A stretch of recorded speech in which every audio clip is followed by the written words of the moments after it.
여의도계 제갈량 지금도 다시 또 시작하겠습니다. 지난번 때 이후에 그 답변을 좀 많이 주셨어요. 그래서 그 선플라워님 이후로 답글들을 좀 많이 주셔서 이번에도 좀 댓글 위주로 질문하고 이 두 분께서 일구님, 종구님께서 답해 주시는 형식으로 좀 진행을 해보겠습니다. 답변을 줬다면서 우리 보고 답하래. 아, 질문을 주셨습니다. 죄송합니다. 질문을 주셨습니다. 그 이번에는 S 플러스님께서 질문 주셨는데요. 간단하게 한번 읽어보고 두 분께 여쭤보겠습니다.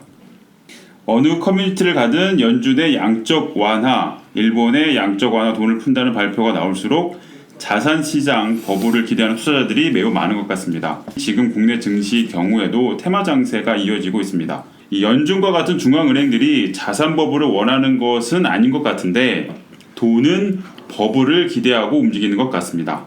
자산을 적정 수준으로 유지하기 위한 연준과 같은 중앙은행의 조치가 나올 수 있다고 생각하시나요? 이게 첫 번째 질문입니다. 어떻게 생각하시나요?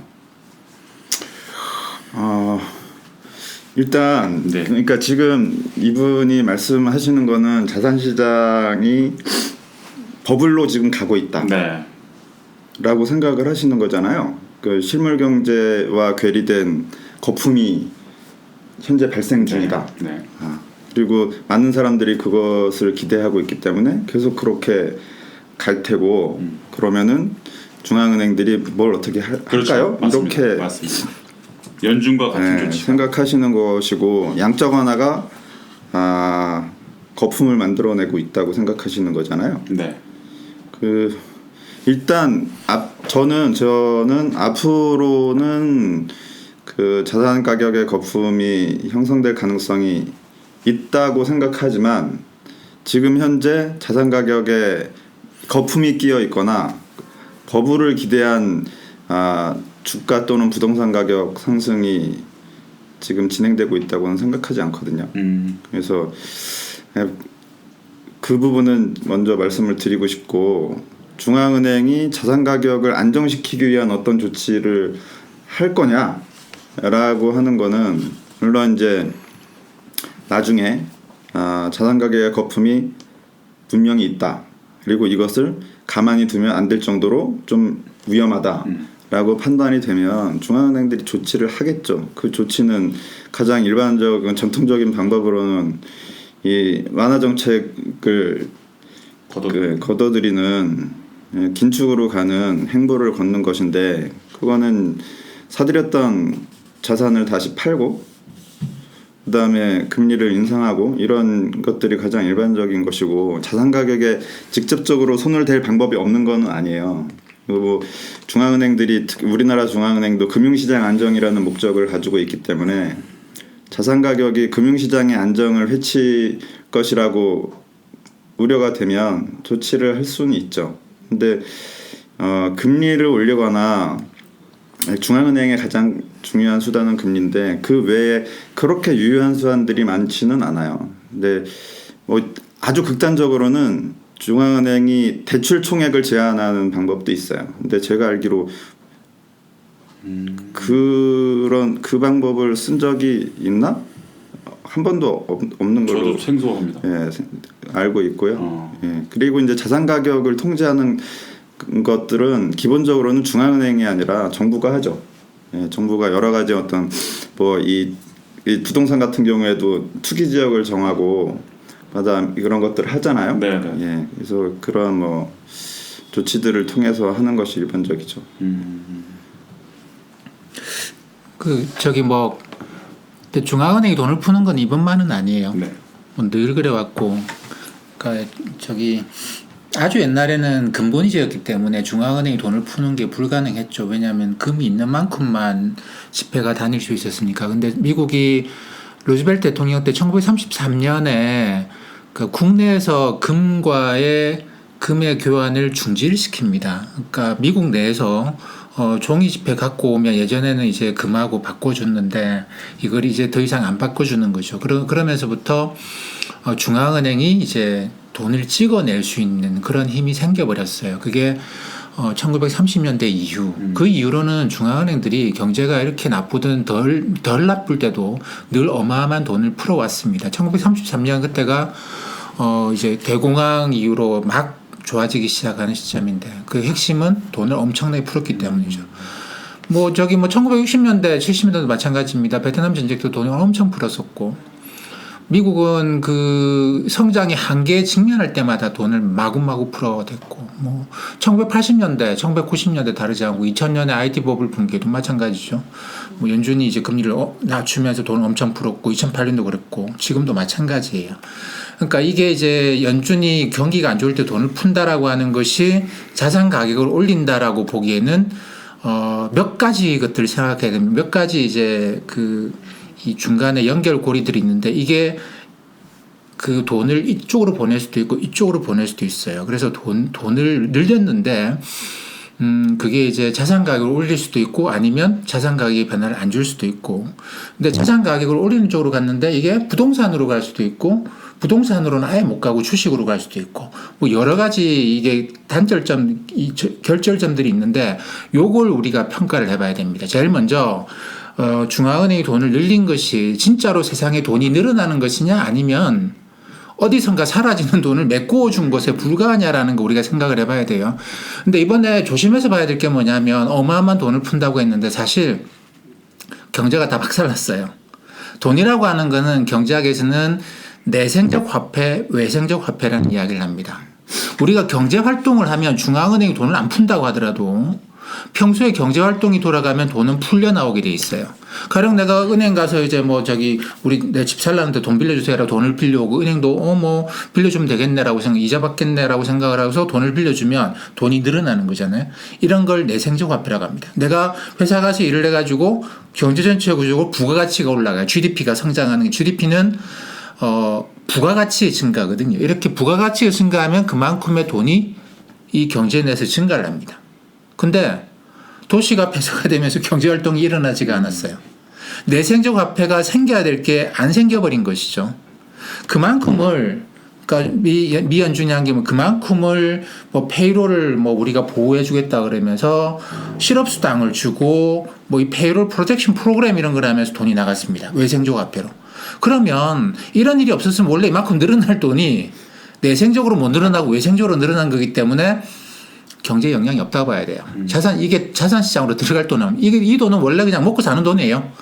이만큼의 돈은 의미가 없고 근데 이제 연준이 이 일부의 돈이 연준으로 들어가면서 연준이 그걸 이제 그 자본금을 해가지고 한 10배 정도의 돈을 더 많이 빌려주는. 그러니까 그거는 이제 기존의 돈을 사람들이 빌리고 하던데 이게 신용관계가 끊어지면서 돈이 안 돌고 그 돈은 사라진 게 아니고 그 돈이 가만히 있는데 여기다가 연준이 돈을 더 넣어주는 건 있어요. 요게 이제 또 하나의 프로그램인데 요거는 보면 확실히 자산시장에 영향을 줄 수 있는 돈이다라고 생각을 해야 됩니다. 그러니까 요 첫 번째 결절점을 잘 다시 생각해 보시면 연준이 경제가 잘 돌고 그래서 사람들이 먹고 사는데 필요한 돈이 만들어지고 사라지고 만들어지고 사라지고 할 건데 이게 못 늘어나니까 연준이 넣어준 거예요. 근데 이 돈이 계속 남아있을 건 아니고 이 돈을 쓰고 나면 사라지고 이런 과정을 거쳐갈 겁니다. 왜냐하면 사람들이 그 돈을 쓰면 다시 은행권으로 들어가고 이게 환류가 되고 하는 과정을 또 거치거든요. 근데 그거 말고 이제 연준이 뭐 자산시장은 아니지만 기업들 살리기 위해서 대출 프로그램을 가동한 거는 이 돈이 나갈 거예요. 근데 이게 뭐냐면 옛날하고 달리 그냥 자산을 사준 게 아니에요. 대출을 내준 거거든요. 이번에 핵심은 대출입니다. 그러니까 에셋 퍼체스라고 하는 게 2008년에 양적완의 핵심인데 이거는 뭐냐면 그 자산을 사준 거예요. 그러면 돈은 영구적으로 시중에 풀려버린 겁니다. 근데 이번 연준의 프로그램은 전부 다 크레딧이라고 이야기를 하거나 안 그러면 론이라고 이야기하는 거예요. 전부 다. 에셋 퍼체스라고 하는 거는 국채 일부에 국한되고 거의 대부분의 프로그램은 론입니다. 론이라는 건 나갔다가 경제 좋아지면 다시 걷어들이겠다라는 거예요. 그러니까 이게 이제 옛날처럼 부동산 가격이 상승으로 넘어간다라고 판단하기는 굉장히 어렵죠. 왜냐하면 부동산은 이게 항구적인 어떤 걸 필요로 합니다. 근데 사람들이 그래서 이제 돈이 완전히 묶이게 되는 동산이 아니고 부동산이죠. 이걸로 돈이 못 들어가는 이유가 이게 옛날 2008년에 또는 2000년에 풀렸던 돈하고 좀 다른 것 같아요. 그냥 연준이 이거 일시적으로 하고 나중에 또 걷어들이고 경제가 진짜 좋아지고 나면 걷어들이게 되는데 그러면 또 이게 아무런 그런 게 없죠. 그렇기 때문에 여기서 일단 첫 번째 결절점은 그래 자산시장으로 들어간다고 치면 이게 이제 상당히 오랫동안 이 돈이 남아있을 것 같으면 부동산 시장으로 가요. 근데 그쪽으로 가지 못하고 주식이야 뭐 오늘 사서 내일 팔아도 되는 거고 그러다 보니까 사람들이 좀 단기적이고 짧은 데 들어가는 거죠. 근데 채권으로 못 들어가는 거는 채권도 오늘 사다 내일 팔면 되는데 더 이상 연준이 금리를 낮추지를 않더라는 것이죠. 왜냐면 뭐 이미 금리 제로예요. 더 낮출 것도. 그렇기 때문에 이게 채권 시장으로도 못 들어가고 부동산 시장으로도 못 들어가고 들어갈 수 있는 데가 주식 시장. 돈은 있거든요. 주식 시장. 그다음에 또 이제 뭐 원자재, 커머더티 쪽 시장으로 들어갈까 말까 사람들이 뭐 WTI 원유 선물에 그렇게 목매달고 하는 것도 일종의 그런 거죠. 이거 보니까 이게 부동산이 아닌 것 같거든요. 그러니까 이렇게 들어가는 거라고 저는 그렇게 생각을 합니다. 그러니까 투자는 하셔야 돼요. 근데 이제 뭐 기승전 돈 이렇게 보긴 어렵고 우리가 뭐 그런 이야기가 있습니다. 악마는 디테일이 있다. 돈이 늘어났다. 부동산 사야지. 아니 그렇게 가면 안 되고 기승전 부동산이 아니고 그 기승전 돈인데 그 돈이 그 다음에 어디로 가는지라는 디테일을 봐야 되는데 그게 지금은 이제 주식 쪽인 것이죠. 그러다 보니까 주식이 주가가 떨어졌더니 거의 다 올라가 버렸네요. 그죠? 네. 거의 다 올라가는 뭐 나스닥 같은 거 거의 다 올랐고 전 세계 주가 지수 중에서 일부는 이 떨어진 것보다 더 많이 올라간 애들도 있어요. 덴마크 이런 애들이 그렇더라고요. 네, 지난번에 말씀해 주셨습니다. 예, 거기는 의료 쪽이 워낙 많아가지고 그렇다고 하는데 그런 것도 있을 정도로 주식에서 이게 한번 큰 흐름을 보기는 한 것 같아요. 근데 이제 주식 일단 그 중앙은행이 양적 완화를 한다고 해서 그 돈이 주식 시장이나 이 부동산 같은 자산 시장으로 가는 것은 아닐 테고. 그러니까 중앙은행이 저한테 주식 사라고 돈 주지는 않았거든요. 저는 제 돈 주고 사는 거예요. 제 돈 주고 사는 거잖아요. 누가 중앙은행 돈 받고 사요. 그러니까 아까 그 내생적 통화 이런 얘기 하셨잖아요. 그러니까 경제가 좋아지면 통화량은 알아서 늘어나고 네. 경제가 죽으면 통화량도 죽는 거죠. 네. 예. 이걸 이제 조절하는 걸 중앙은행이 그 하는 가장 전통적인 게 이제 금리를 움직여서 뭔가 좀 자극을 주려고 하는 것이고 뭐 그런 원리인데 주식 시장에 지금 뭐 이 개인들 자금 들어가고 이런 것도 다 자기 돈으로 하는 거잖아요. 근데 물론 중앙은행이 금리를 내려서 은행들이 대출을 더 해줘서 개인들이 그 대출을 받아서 주식을 샀다 그러면 조금 그 이 중앙은행의 완화 정책 때문에 뭐 이게 되는데 이 양적 완화가 이 주식 시장이나 부동산 시장에 거품을 만들고 있다는 것부터는 또 좀 그 생각을 달리 하셔야 될 것 같고 그다음에 주식 시장하고 부동산 시장은 또 달라요. 그렇죠? 주식 시장은 그 기업의 가치를 매매하는 시장이잖아요. 기업의 가치를 평가하는 시장이니까. 근데 기업의 가치는 곧 실물 경제거든요. 예, 부동산하고는 다르잖아요. 예, 부동산은 실물 경제의 움직임하고 조금 다르게 갈 수 있는 여지들이 돈의 힘으로 갈 수 있는 여지들이 많이 있지만 주식 시장은 늘 실물 경제의 수준을 눈치를 보면서 가는 거죠. 그렇죠? 그게 이제 뭐 주가가 먼저 가잖아요. 실물 경제보다. 네. 먼저 달려갔는데 너무 많이 갔어. 그러면 이제 그게 거품인 건데. 지금 거품인가요, 그러면? 그러면 거품인 건데. 아니, 지금 그게 거품이냐고 제가 묻는 거예요. 지금의 수준을 거품으로 볼 거냐. 그러니까 주가가 올라온 가장 큰 동의는 일단은 신용 리스크에 대한 불안이 사라져서 아닐까. 그러니까 밑을 받쳐줬으니까 좀 안심하고 살 수 있는 여지들이 있지 않았을까라는 생각이 들고 실물 경제가 어디까지 지금 추락했는지 알 수 없지만 주가는 급락을 했잖아요. 그렇죠? 예. 근데 이게 영원히 지속될 침체가 만들어진 것이 아니기 때문에 반등할 수 있는 여지는 늘 있었던 거죠. 그래서 그런 어떤 그 충격에서 벗어나는 반등이 1차적이었을 것이고 지금의 수준이 실물 경제보다 위에 있느냐 아래에 있느냐는 거는 그거는 지금 현재 누구도 판단할 수 없을 것 같아요. 그다음에 주가는 늘 미래를 보는 건데 실제로 코로나 때문에 실물 경제가 밑으로 가라앉아서 이대로 계속 간다 그러면 낮아진 주가가 정당화될 수가 있는데 그게 아니고 뭐 실물 경제가 앞으로 회복될 거라는 기대가 있으면 주가는 실물 경제보다 위에 있는 게 당연하죠.